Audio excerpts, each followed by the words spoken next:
విదేశీ పెట్టుబడుల ప్రవాహం పెరుగుతోంది. ఏపీకి వస్తున్న పెట్టుబడులపై లోక్సభలో లెక్కలతో సహా కేంద్రం స్పష్టం చేసింది. లోక్సభలో వైసీపీ ఎంపీ ప్రశ్నకు కేంద్ర ప్రభుత్వం స్పష్టతనిచ్చింది. జగన్ హయాం కంటే కూటమి పాలనలో భారీగా విదేశీ పెట్టుబడులు వస్తున్నాయంది. 2023-24లో 760 కోట్ల రూపాయల ఎఫ్డీఐలు రాగా 2025-26 నాటికి ఏకంగా 5,000 కోట్లకు ఎఫ్డీఐలు పెరిగాయని తెలిపింది. కూటమి పాలనలో అనుకూల పారిశ్రామిక విధానాలు, ఈజ్ ఆఫ్ డూయింగ్ బిజినెస్ తో పెట్టుబడులు ఊపందుకున్నాయి. వైసీపీ పాలన కంటే కూటమి ప్రభుత్వ హయాంలో ఎఫ్డీఐలు ఎక్కువగా ఉన్నాయి. సుప్రీంకోర్టు జడ్జిల సంఖ్య పెంపు బిల్లుపై రాజ్యసభలో గందరగోళం నెలకొంది. టీడీపీ ఎంపీ చింతకాయల విజయ్ ప్రసంగంపై వైసీపీ ఎంపీలు అభ్యంతరం తెలిపారు. సుప్రీంకోర్టుతో పాటు స్పెషల్ సీబీఐ కోర్టులపై దృష్టి పెట్టాలని కోరారు. ఏపీ మాజీ ముఖ్యమంత్రి జగన్మోహన్ రెడ్డిపై 31 కేసులున్న సీబీఐ కోర్టులో 13 ఏళ్లుగా ప్రొసీడింగ్స్ జరగలేదన్నారు. జడ్జిల సంఖ్య తక్కువగా ఉండటం వల్లే సమస్యగా ఉందన్నారు. 13 ఏళ్లకి డిశ్చార్జ్ పిటిషన్ విచారిస్తే విచారణ ఎప్పుడు జరుగుతుందని ఎంపీ విజయ్ ప్రశ్నించారు. వైసీపీ ఎంపీలు అడ్డు తగలడంతో కొద్దిసేపు సభలో గందరగోళం నెలకొంది. విశాఖ ఎకనామిక్ రీజియన్ అభివృద్ధి ప్రణాళికలపై ఏపీ సీఎం చంద్రబాబు సమీక్షించారు. వివిధ రంగాల్లో కీలకమైన ప్రాజెక్టుల ద్వారా 9.50 లక్షల కోట్ల పెట్టుబడులను ఆకర్షించేలా విశాఖ ఎకనామిక్ రీజియన్ ప్రాజెక్టు ఉండబోతుందని సీఎం చెప్పారు. 3.5 నుంచి 4 లక్షల కోట్ల మేర ప్రభుత్వ పెట్టుబడులు పెడుతూ ఉండగా 5.30 లక్షల కోట్లు ప్రైవేట్ రంగం నుంచి రాబట్టేలా కార్యాచరణ రూపొందించినట్టు సీఎం తెలిపారు. వీఈఆర్ పరిధిలో ఉన్న ప్రతి ప్రాంతాన్ని, ప్రతి రంగాన్ని పరిగణలోకి తీసుకుని అభివృద్ధి ప్రణాళికలను సిద్ధం చేయాలని చంద్రబాబు అధికారులను ఆదేశించారు. బీసీ రక్షణ చట్టంతో వెనుకబడిన వర్గాలు గౌరవప్రదంగా జీవించాలి అనే ఉద్దేశంతో రక్షణ కల్పిస్తున్నామని మంత్రులు సవితా అచ్చెన్నాయుడు అన్నారు. కులం, వృత్తుల పేరుతో దూషిస్తే కఠినంగా శిక్షించేలా చట్టం రూపొందిస్తున్నామని తెలిపారు. ఈ చట్టంపై మంత్రులు, ఎమ్మెల్యేలు, ఎమ్మెల్సీలు, ఎంపీల అభిప్రాయాలు తీసుకున్నామని, త్వరలో జిల్లా స్థాయిలోని బీసీ సంఘాల ప్రతినిధుల నుంచి సలహాలు తీసుకుంటామన్నారు. బీసీ ముసాయిదా రక్షణ చట్టం జాతీయ బీసీ కమిషన్ దృష్టికి తీసుకెళ్తామని తెలిపారు. అక్కడ అనుమతి రాగానే అసెంబ్లీలో ఆమోదాన్ని ప్రవేశపెడతామని మంత్రులు చెప్పారు. ఏపీ ఎన్ఆర్టీ 2వ విడత జాబితాలో కోఆర్డినేటర్ల నియామకం జరిగింది. 2వ విడతలో 292 మందిని కోఆర్డినేటర్లుగా ప్రభుత్వం నియమించింది. ప్రవాసాంధ్రుల అభ్యున్నతికి, సంక్షేమం కోసం ఈ నియామకాలను ఎన్ఆర్టీ ప్రకటించింది. కొత్తగా కోఆర్డినేటర్లుగా నియమితులైన వారికి ఎన్ఆర్ఐ శాఖ మంత్రి Kondapalli Srinivas, AP NRT society president Vemuru Ravikumar శుభాకాంక్షలు తెలిపారు. భారత ఎంబసీలు, స్థానిక ప్రభుత్వాలలో సమన్వయం చేసుకుంటా కోఆర్డినేటర్లు స్వచ్ఛంద సేవలు అందించనున్నారు. నెల్లూరు జిల్లా బోగోలు మండలం సాంబశివపురం గ్రామానికి మహర్దశ పట్టనుంది. అనాదిగా కనీసం రోడ్డు లేక ఆ గ్రామ ప్రజలు తీవ్ర ఇబ్బందులు ఎదుర్కొంటున్నారు. కూటమి ప్రభుత్వం ఏకంగా కలకత్తా, చెన్నై జాతీయ రహదారి నుంచి సాంబశివపురం వరకు రోడ్డు మంజూరు చేసింది. 1.43 కోట్లతో చేపట్టబోయే బీటీ రోడ్ నిర్మాణ పనులకు ఎమ్మెల్యే కావ్య కృష్ణారెడ్డి శంకుస్థాపన చేశారు. స్వాతంత్ర్యం వచ్చినప్పటి నుంచి కొన్ని గ్రామాలకు కనీస రోడ్లు కూడా లేకపోవడం దురదృష్టకరమని అన్నారు. ఇందూవూరు నుంచి పురణి వరకు 3.23 కోట్లతో బీటీ రోడ్ నిర్మాణం చేపట్టబోతున్నామని ఎమ్మెల్యే కావ్య తెలిపారు. తన రాజకీయ పునఃప్రవేశం, భవిష్యత్ కార్యాచరణ త్వరలో ప్రకటిస్తానంటూ మాజీ ఎంపీ విజయసాయిరెడ్డి ట్వీట్ చేశారు. తనది స్వతంత్ర భావజాలమన్నారు. ఎలాంటి ఒత్తిళ్లకు, ప్రలోభాలకు, ప్రభావాలకు లోను కాకుండా నిర్భయంగా రాష్ట్ర ప్రజా ప్రయోజనాలే లక్ష్యంగా ఆత్మగౌరవంతో నిర్ణయం తీసుకుంటానని అన్నారు. ఆక్వా రైతుల సంక్షేమం, వారి అభివృద్ధి కోసం ఎల్లప్పుడూ అండగా నిలుస్తానని AP deputy speaker Raghuram Krishnamraju అన్నారు. పెద్ద ఆమిరం క్యాంప్ కార్యాలయంలో ఏపీ చేపల రైతుల సంఘం సభ్యులు రఘురామను కలిశారు. ఉప్పుటేరు నీటి లభ్యత, సాగు నిర్వాహకంతో ఎదురవుతున్న ఇబ్బందులతో పాటు ఆక్వా రైతులు ఎదుర్కొంటున్న పలు సమస్యలను రఘురామ దృష్టికి తీసుకొచ్చారు. సంబంధిత శాఖల అధికారులతో మాట్లాడి సమస్య పరిష్కారానికి కృషి చేస్తానని రఘురామ హామీ ఇచ్చారు. హిందూ దేవుళ్లపై ఇష్టానుసారంగా మాట్లాడితే ఊరుకునే ప్రసక్తే లేదని టీటీడీ బోర్డు సభ్యుడు భానుప్రకాష్ రెడ్డి హెచ్చరించారు. హిందూ వ్యతిరేకి ప్రకాష్ రాజ్ ఎక్కడ కనిపించినా విడిచిపెట్టబోమన్నారు. ఏనాడు అన్ని మతస్థుల అక్రమాలపై మాట్లాడిన ప్రకాష్ రాజ్ కేవలం హిందూ మతంపైన, దేవుళ్లపైన ఎందుకు మాట్లాడుతున్నారని ప్రశ్నించారు. హిందూ దేవుళ్లపై పోస్టులు, ప్రకాష్ రాజ్ చేసిన వ్యాఖ్యలపై సైబర్ క్రైమ్ డీజీ రవిశంకర్ను కలిసి బీజేపీ నేతలు ఫిర్యాదు చేశారు. శ్రీకాకుళం జిల్లా చేనేత కార్మికులు సీఎం చంద్రబాబు ముఖ చిత్రంతో వస్త్రాన్ని తయారు చేశారు. సీఎంను కలవాలని విజ్ఞప్తి చేశారు. ఈ వీడియో వైరల్ గా మారడంతో చంద్రబాబు ట్వీట్ చేశారు. చేనేత దంపతుల అభిమానానికి తన మనసు ఆనందంతో నిండిపోయిందన్నారు. ఆగస్టు 7 జాతీయ చేనేత దినోత్సవం రోజు కలుస్తానని హామీ ఇచ్చారు. వారి అపురూప కానుక తీసుకుంటానన్నారు. ఏలూరు జిల్లా కోయిలగూడెనికి చెందిన పొగాకు వ్యాపారి కుమారుడి కిడ్నాప్ కేసులో కీలక పరిణామం చోటు చేసుకుంది. ఈ వ్యవహారంలో ఆరోపణలు ఎదుర్కొంటున్న వైసీపీ మాజీ ఎమ్మెల్యే ముస్తఫాను పోలీసులు అరెస్ట్ చేశారు. ఈ కేసులో ముస్తఫా కుమారుడు మహమ్మద్ బషీర్ ఏవన్ నిందితుడిగా ఉన్నారు. ముషీర్ను సైతం గుజరాత్లోని వడోదరాలో అరెస్ట్ చేసిన పోలీసులు అక్కడి స్థానిక కోర్టులో హాజరుపరిచారు. ఈ నెల 7వ తేదీలోపు ఏపీ కోర్టులో హాజరుపరచాలని వడోదర కోర్టు ఆదేశించడంతో తండ్రి కొడుకులు ఇద్దరిని పోలీసులు రోడ్డు మార్గాన్ని నూజివీడు తరలిస్తున్నారు. రేపు నూజివీడు కోర్టులో హాజరుపరిచే అవకాశం ఉంది. సాయికృష్ణ లాకప్ డెత్ కేసులో సీఐ నాగరాజు కస్టడీ ముగిసింది. 7 రోజుల పాటు సిట్ అధికారులు సీఐ నాగరాజును విచారించారు. విచారణకు నాగరాజు ఏమాత్రం సహకరించలేదని చెప్తున్నారు. దీంతో మరోసారి కస్టడీ కోరే అవకాశం ఉంది. మరోవైపు కానిస్టేబుల్స్ అశోక్, నాని, బాబురావు, సాంబయ్యను 5 రోజుల పాటు కస్టడీకి తీసుకుని ప్రశ్నించనున్నారు. కాగా వీరంతా వేర్వేరు సబ్ జైళ్లలో రిమాండ్ ఖైదీలుగా ఉన్నారు. తూర్పుగోదావరి జిల్లా దేవరపల్లిలో జగన్ పర్యటన సందర్భంగా వైసీపీ కార్యకర్తలు రెచ్చిపోయారు. వడ్డీతో సహా చెల్లిస్తాం అంటూ ఫ్లెక్సీలతో వీరంగం చేశారు. బైకులకు సైలెన్సర్లు తొలగించి నానా రచ్చ చేశారు. దీంతో వైసీపీ కార్యకర్తల తీరుపై స్థానికులు మండిపడుతున్నారు. డిసెంబర్లో నిర్వహించే తెలంగాణ రైజింగ్ 2026 గ్లోబల్ సమ్మిట్ ఏర్పాట్లపై సీఎస్ సంజయ్ జాజు కీలక సమీక్ష నిర్వహించారు. అన్ని శాఖలు సమన్వయంతో పనిచేయాలని సీఎస్ ఆదేశించారు. భారీ పెట్టుబడుల ఆకర్షణే గ్లోబల్ సమ్మిట్ లక్ష్యమని చెప్పారు. తెలంగాణ 2047 విజన్తో జాతీయ అంతర్జాతీయ సంస్థల భాగస్వామ్యంపై దృష్టి సారించామని సీఎస్ తెలిపారు. తనపై వచ్చిన అవినీతి ఆరోపణలను మంచిర్యాల ఎమ్మెల్యే ప్రేమ్సాగర్ రావు ఖండించారు. తాను 450 కోట్ల రూపాయలు వాడుకున్నట్లు వస్తున్న ఆరోపణలు వాస్తవం కాదన్నారు.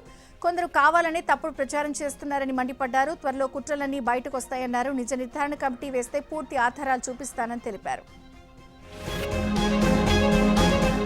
క్షుద్ర పూజలు ఎందుకు చేశారని సమాధానం చెప్పమంటే హరీష్ రావు లీగల్ నోటీసులు పంపిస్తున్నారని ఎమ్మెల్సీ అద్దంకి దయాకర్ ఎద్దేవా చేశారు.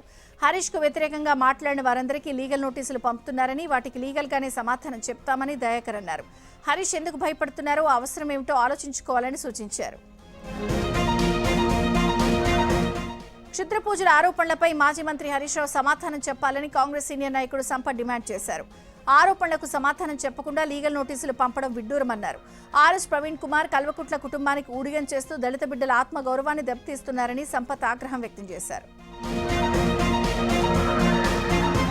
జీఆర్ఎంబీ మీటింగ్లో ఎజెండా అంశాలని ఏపీ కోసమే పనిచేస్తున్నట్టుగా ఉందని, దీనిపై సీఎం ఎందుకు మాట్లాడలేదని హరీష్ రావు ప్రశ్నించారు. తెలంగాణ నీటి ప్రయోజనాలను దెబ్బతీసే విధంగా కుట్రలతో కూడిన ఎజెండా వస్తే సీఎం రేవంత్ ఏం చేస్తున్నారని హరీష్ రావు ఆగ్రహం వ్యక్తం చేశారు. హైడ్రో కమిషనర్ రంగనాథ్ సంతకం ఫోర్జరీ చేసిన ఘటన వెలుగులోకి వచ్చింది. 8 ప్రైవేట్ కాలేజీలు రంగనాథ్ సంతకాన్ని ఫోర్జరీ చేశాయి. హైడ్రా పేరును దుర్వినియోగం చేస్తూ నకిలీ ఫైర్ ఎన్ఓసీలు సృష్టించిన కాలేజీలు వాటిని ఇంటర్ బోర్డుకు సబ్మిట్ చేశాయి. దీనిపై విచారణ చేపట్టిన అధికారులు రంగనాథ్ సంతకాన్ని ఫోర్జరీ చేసినట్టు గుర్తించాయి. దీంతో నకిలీ పత్రాలు సమర్పించిన 8 ప్రైవేట్ కళాశాలల గుర్తింపును రద్దు చేయాలని సంబంధిత అధికారులకు ఫిర్యాదు చేశారు. ఈ ఘటనపై లేక్ పోలీస్ స్టేషన్లో కేసు నమోదైంది. అన్ని కోణాల్లో పోలీసులు దర్యాప్తు చేస్తున్నారు. తెలంగాణ మాజీ 5 డీజీ నాగిరెడ్డి సంతకాలను సైతం 58 ప్రైవేట్ కాలేజీల యాజమాన్యాలు ఫోర్జరీ చేయడం కలకలం రేపుతోంది. నాగిరెడ్డి సంతకాలతో తప్పుడు ఎన్ఓసీలు సృష్టించుకున్నాయి. నాగిరెడ్డి స్థానంలో కొత్త డీజీ రావడంతో ఈ వ్యవహారం బయటపడింది. నాగిరెడ్డి లేకపోయినా ఆయన పేరుతో ఈ సంతకాలు రావడంతో అధికారులు దర్యాప్తు చేపట్టారు. కరీంనగర్ జిల్లా గంగాధర మండలం నారాయణపూర్ సర్పంచ్ దీకొండ లక్ష్మి భర్త మధు ఆత్మహత్య యత్నం చేశారు. వెంటనే ఆయన కరీంనగర్లోని ప్రైవేట్ ఆసుపత్రికి తరలించి చికిత్స అందించారు. నారాయణపూర్ గ్రామంలో కొందరు తన భర్తను వేధిస్తున్నారని సర్పంచ్ లక్ష్మి ఆవేదన వ్యక్తం చేశారు. నారాయణపూర్ గ్రామాన్ని ముంపు గ్రామంగా తీర్మానం చేయాలంటూ తనపై కొందరు ఒత్తిడి తెస్తున్నారని అన్నారు. విషయం తెలుసుకున్న చొప్పదండి ఎమ్మెల్యే మేడిపల్లి సత్యం ఆసుపత్రికి వెళ్లి సర్పంచ్ భర్త మధును పరామర్శించారు. దళితుడైన మధుపై కావాలని కొందరు కక్షగట్టారని ఎమ్మెల్యే అన్నారు. నల్గొండ జిల్లా దామరచెర్ల గురుకుల పాఠశాలలో మిర్యాలగూడ ఎమ్మెల్యే బత్తుల లక్ష్మారెడ్డి అర్ధరాత్రి వేళ గురుకుల హాస్టల్ను ఆకస్మికంగా తనిఖీ చేశారు. ఎలాంటి ముందస్తు సమాచారం లేకుండా నేరుగా హాస్టల్కు చేరుకున్న ఆయన అక్కడి పరిస్థితులను స్వయంగా పరిశీలించారు. విద్యార్థులతో సరదాగా ముచ్చటించిన ఎమ్మెల్యే వారితో కలిసి భోజనం చేశారు. ఆహారంలో నాణ్యత ఎలా ఉందని, మెనూ ప్రకారం భోజనం పెడుతున్నారా లేదా అని విద్యార్థులను అడిగి తెలుసుకున్నారు. రాత్రి అక్కడే బస చేసిన ఎమ్మెల్యే విద్యార్థులకు నాణ్యమైన భోజనం అందించాలని, విధుల్లో నిర్లక్ష్యం వహిస్తే సహించేది లేదని హెచ్చరించారు. హైదరాబాద్ గాంధీ భవన్ వద్ద ఉద్రిక్తత నెలకొంది. ఆసిఫాబాద్ జిల్లాకు చెందిన కాంగ్రెస్ నేతలు వస్తున్నారు అనే సమాచారంతో పోలీసులు భారీ బందోబస్తు ఏర్పాటు చేశారు. ప్రతి ఒక్కరిని తనిఖీ చేసే లోపలికి అనుమతించడంపై కాంగ్రెస్ నేతలు ఆగ్రహం వ్యక్తం చేశారు. ఆసిఫాబాద్ నియోజకవర్గంలో 3 గ్రూపులతో పార్టీకి ఇబ్బందులు తప్పడం లేదని డీసీసీ అధ్యక్షురాలు ఆత్రం సుగుణ, ఇన్ఛార్జ్ అజ్మీరా శ్యామ్, మరో నేత విశ్వవర్మతో పార్టీ గందరగోళంగా మారిందని క్యాడర్ ఆరోపిస్తోంది.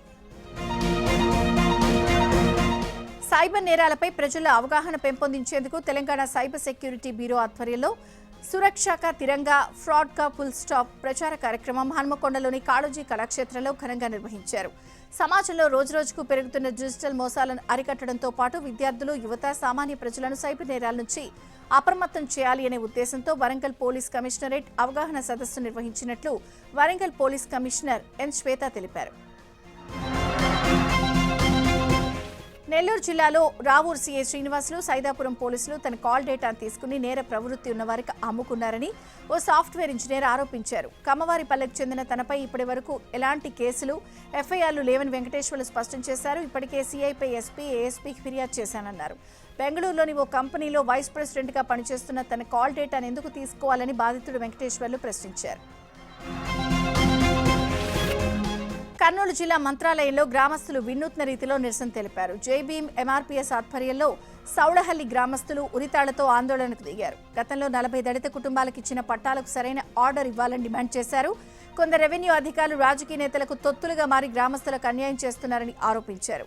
తమకు న్యాయం చేయకుంటే ఆత్మహత్య శరణ్యమని ఆవేదన వ్యక్తం చేశారు. నిజామాబాద్ జిల్లా రెంజల్ మోడల్ స్కూల్ ప్రిన్సిపల్ ఫిరోజ్పై చర్యలు తీసుకోవాలని బీజేపీ నాయకులు డిమాండ్ చేశారు. బీజేపీ జిల్లా అధ్యక్షులు దినేష్ కులాచారి ఆధ్వర్యంలో పాఠశాల ఎదుట ధర్నా నిర్వహించారు. పాఠశాల ప్రిన్సిపల్ ఫిరోజ్ మధ్యాహ్న భోజన ఏజెన్సీ నిర్వాహకులతో కుమ్మక్కై డబ్బులు వసూలు చేస్తున్నారని ఆరోపించారు.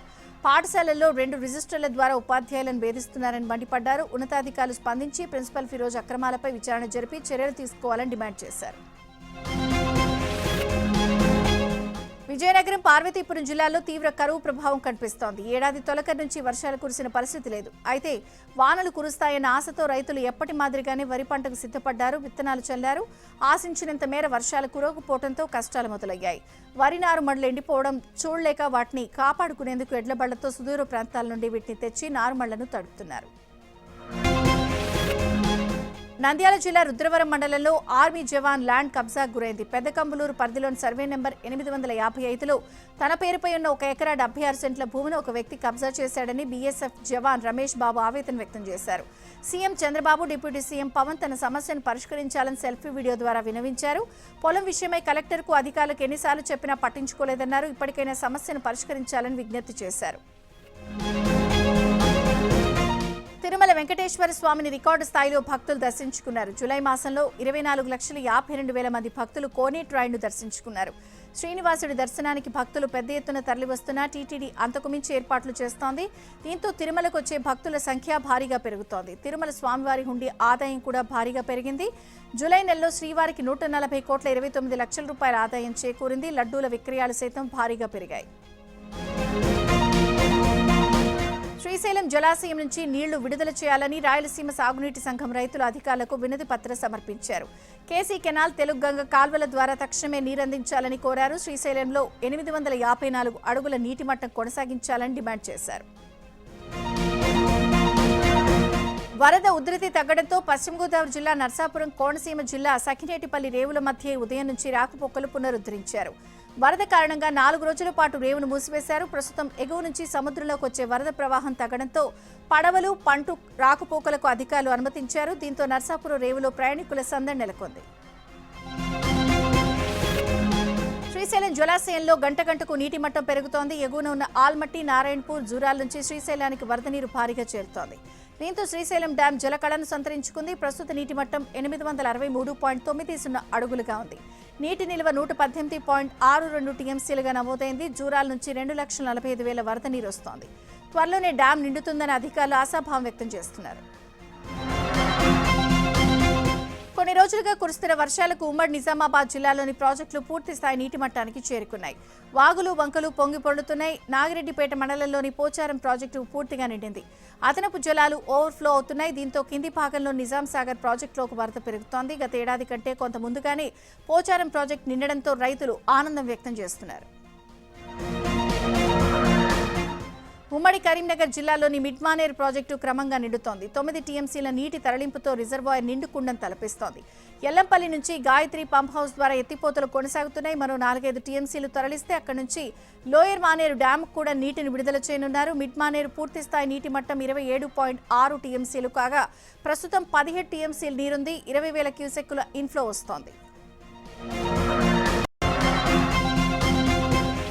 తెలంగాణలో డైల్ 100 స్థానంలో 112 అత్యవసర నెంబర్ అమల్లోకి వచ్చింది. ఇకపై అన్ని అత్యవసర సేవలకు డైల్ 112ను సంప్రదించాలని డీజీపీ సివి ఆనంద్ ప్రకటించారు.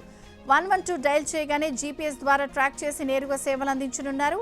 పానిక్ బటన్ గట్టిగా నొక్కితే ఆండ్రాయిడ్ ఫోన్ నుంచి 112కి కాల్ వెళ్తుంది. కమాండ్ కంట్రోల్ సెంటర్లోని డైల్ 112 కాల్స్ పర్యవేక్షణ జరుగుతుందని 960 కాల్స్ను ఒకేసారి తీసుకునేలా సిస్టమ్ అప్డేట్ చేయడం జరిగిందని డీజీపీ వివరించారు.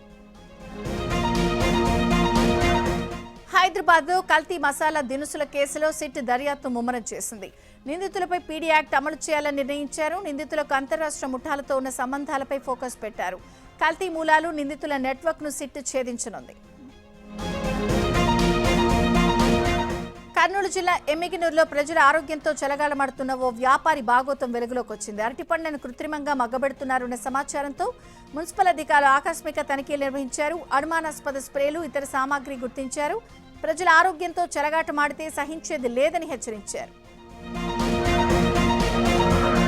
హైదరాబాద్లో మరోసారి గంజాయి చాక్లెట్లు కలకల రేపాయి. మేడ్చల్ జిల్లా దుండిగల్లో వీటిని విక్రయిస్తున్న బీహార్కు చెందిన వ్యక్తిని పోలీసులు అరెస్ట్ చేశారు. పక్కా సమాచారంతో దుండిగల్ తండా 2లో పోలీసులు దాడులు నిర్వహించి నిందితుడి నుంచి 350 గ్రాములున్న 71 గంజాయి చాక్లెట్లు స్వాధీనం చేసుకున్నారు. కాజీపల్లిలో ఓ కంపెనీలో లేబర్గా పనిచేస్తూ దుండిగల్ తండా 2లో నిందితుడు నివసిస్తున్నట్లు పోలీసులు గుర్తించారు. తండాలోని స్థానిక కార్మికులకు వీటిని విక్రయిస్తూ ఉండగా పోలీసులు రెడ్ హ్యాండెడ్గా పట్టుకుని అరెస్ట్ చేశారు. కొమరం భీం ఆసిఫాబాద్ జిల్లా కాగజ్నగర్లో ఓ ప్రైవేట్ ఫంక్షన్ హాల్లో పేకాట ఆడుతున్న 19 మందిని పోలీసులు అరెస్ట్ చేశారు. పక్కా సమాచారంతో నిర్వహించిన దాడుల్లో వారి నుంచి 19 సెల్ ఫోన్లు, 76,770 రూపాయల నగదు స్వాధీనం చేసుకున్నారు. జూదం, మత్తు పదార్థాలు, ఇతర అక్రమ దంతాలను ఉపేక్షించేది లేదని పోలీసులు హెచ్చరించారు. ప్రధాని మోదీ, హోంమంత్రి అమిత్ షా పార్లమెంట్ను అవమానిస్తున్నారని కాంగ్రెస్ అధ్యక్షుడు ఖర్గే ఆరోపించారు. సభకు హాజరవడానికి ఎందుకు భయపడుతున్నారని ప్రశ్నించారు. తాము చర్చకు సిద్ధంగా ఉన్నామని, కానీ మోదీ, అమిత్ షా సభకు హాజరు కాకుండా తప్పించుకుంటున్నారని అన్నారు. రాహుల్ గాంధీతో పార్లమెంట్ వ్యవహారాల మంత్రి కిరణ్ రిజిజు భేటీ అయ్యారు. పార్లమెంట్ సజావుగా సాగేందుకు రాహుల్తో చర్చించారు. అమిత్ షా రాజీనామా డిమాండ్ చేయలేదని, ఆయన పార్లమెంట్లో ప్రకటన చేయాలని మాత్రమే ప్రతిపక్షం డిమాండ్ చేసిందని తెలిపారు. చర్చల వివరాలను స్పీకర్ ఓం బిర్లాకు కిరణ్ రిజిజు తెలిపారు. అనంతరం అమిత్ షాతో భేటీ అయ్యారు. పార్లమెంట్ ప్రతిష్టంభన త్వరలో ముగుస్తుందనే ఆశాభావం కిరణ్ రిజిజు వ్యక్తం చేశారు. పార్లమెంట్ ఆవరణలో విపక్షాలు నిరసన చేపట్టాయి. అంబేద్కర్ విగ్రహం నుంచి మకర్ ద్వారం వరకు ర్యాలీ నిర్వహించాయి. ఈ ర్యాలీలో రాహుల్ గాంధీ, ప్రియాంక ఖర్గే సహా ఇతర విపక్ష ఎంపీలు పాల్గొన్నారు. ప్రధాని మోదీ, హోంమంత్రి అమిత్ షా సభకు గైర్హాజరు కావడంపై నిరసన వ్యక్తం చేశారు. విద్యార్థులపై దాడులకు ఎవరు ఆదేశాలు ఇచ్చారో సమాధానం చెప్పాలని డిమాండ్ చేశారు. కావేరీ జలాల కోసం, రైతుల కోసం అవసరమైతే 100 సార్లైనా అరెస్ట్ అయ్యేందుకు సిద్ధమని డీఎంకే నేత ఉదయనిధి స్టాలిన్ అన్నారు. తనను టెర్రరిస్టులా ట్రీట్ చేశారని ఆరోపించారు. తమిళనాడు అసెంబ్లీలో బడ్జెట్ ప్రవేశపెడతామన్న వేళ టీవీకేపై ఉదయనిధి స్టాలిన్ విమర్శలు చేశారు. రైతు సమస్యలను పరిష్కరించడంలో ఇచ్చిన హామీలను నెరవేర్చడంలో విజయ్ ప్రభుత్వం విఫలమైందన్నారు. ఇది సోఫా మోడల్ ప్రభుత్వం అని సెటైర్ వేశారు. తంజావూరులో తన ప్రసంగం అయిపోగానే టీవీకే సైనికులు తప్పుడు ప్రచారం మొదలుపెట్టారని ఆరోపించారు. మానసిక ఆనందం కోసమే తనను అరెస్ట్ చేశారని ఉదయనిధి స్టాలిన్ ఆరోపించారు. డీఎంకే ఉదయనిధి స్టాలిన్ పై ఖుష్బూ తీవ్ర వ్యాఖ్యలు చేశారు. ఉదయనిధి వ్యాఖ్యలు తనకు ఆశ్చర్యం కలిగించలేదని, మహిళలను కించపరచడం డీఎంకే సంస్కృతిలోనే ఉందని అన్నారు. ఉదయనిధి కూడా అదే ఒరవడిని కొనసాగించారన్నారు. రాజకీయాల కోసం మహిళలను కించపరిచే హక్కు ఎవరిచ్చారని ప్రశ్నించారు. నిజంగా మగవాడివైతే మహిళలను కించపరచకుండా రాజకీయాలు చేయంటూ ఖుష్బూ ఘాటుగా వ్యాఖ్యానించారు. జార్ఖండ్లో విద్యార్థుల నిరసనలకు మద్దతు ఇస్తామని, వారికి అండగా ఉంటామని సీజేపీ వ్యవస్థాపకుడు అభిజిత్ దీప్కే తెలిపారు. సీజేపీ భవిష్యత్ కార్యాచరణపై తన నివాసంలో ఆయన ఇవాళ సమావేశం నిర్వహించారు. ఈ సందర్భంగా మీడియాతో మాట్లాడిన అభిజిత్, భావజాలాలు, పార్టీలకు అతీతంగా ప్రజలు మద్దతు ఇవ్వడం వల్లనే జంతర్ మంతర్ ఉద్యమం విజయవంతమైందన్నారు. నేడు దేశానికి ప్రజా ఉద్యమం అవసరం ఎంతో ఉందన్నారు. మహారాష్ట్ర మహారాష్ట్రలో సీజేపీ కోర్ కమిటీ సమావేశం నిర్వహించారు. అభిజిత్ దీప్కే నివాసంలో అస్తోష్ రంకాతో పాటు సౌరవ్ దాస్ సీజేపీ ప్రతినిధులు హాజరయ్యారు. జంతర్ మంతర్ ధర్నా తర్వాత భవిష్యత్ కార్యాచరణపై నేతలు చర్చించారు. దేశమంతా ఉద్యమాన్ని విస్తరించాలని సమావేశంలో నిర్ణయించినట్లు అభిజిత్ దీప్కే తెలిపారు. రాజకీయ పార్టీ ప్రారంభించే ఉద్దేశం తమకు లేదని, దేశానికి ఫ్రెషర్ గ్రూప్ అవసరం ఉందన్నారు. జూలై 20న జరిగిన సంసద్ చలో మార్చ్ ఉద్రిక్తతలపై సుప్రీంకోర్టు కీలక వ్యాఖ్యలు చేసింది. ఆందోళనల సమయంలో పోలీసులు, భద్రతా బలగాలు సంయమనం పాటించాలని సీజేఐ జస్టిస్ సూర్యకాంత్ ధర్మాసనం స్పష్టం చేసింది. రాళ్లు విసిరిన యువతపై కఠినంగా వ్యవహరించవద్దని, కౌన్సిలింగ్ ఇచ్చి శాంతింపజేయడమే ప్రభుత్వాల బాధ్యత అని సుప్రీం ధర్మాసనం తెలిపింది. శాంతియుత నిరసనలను ప్రోత్సహించాలని, పరిస్థితి చేయి దాటకుండా చూడాలన్నది అత్యున్నత న్యాయస్థానం సూచించింది.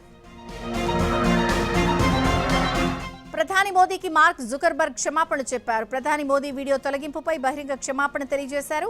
సిఎస్ఏఎం డీప్ ఫేక్ కంటెంట్ వ్యాప్తిపై విచారం వ్యక్తం చేశారు. కొన్ని రకాల కంటెంట్ ను బూస్ట్ చేయడానికి భారీగా డబ్బులు తీసుకున్నట్లు మెటా అంగీకరించింది.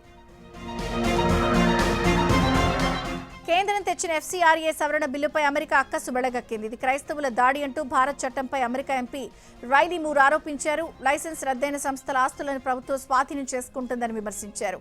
ఎఫ్సీఆర్ఏ లైసెన్స్ రద్దయినా లేదా పునరుద్ధరించని చర్చలు, స్వచ్ఛంద సంస్థల ఆస్తులను ప్రభుత్వం స్వాధీనం చేసుకునేలా చట్టాన్ని సవరించడం ఆందోళన కలిగిస్తోందన్నారు. ఈ చట్టం ద్వారా భారత్, అమెరికా సంబంధాలపై ప్రభావం పడొచ్చని హెచ్చరించారు. విదేశీ నిధుల వినియోగంలో పారదర్శకతను పెంచడానికి, నిధుల దుర్వినియోగాన్ని అరికట్టడానికి ఈ సవరణలు తెచ్చినట్లు కేంద్రం చెబుతోంది.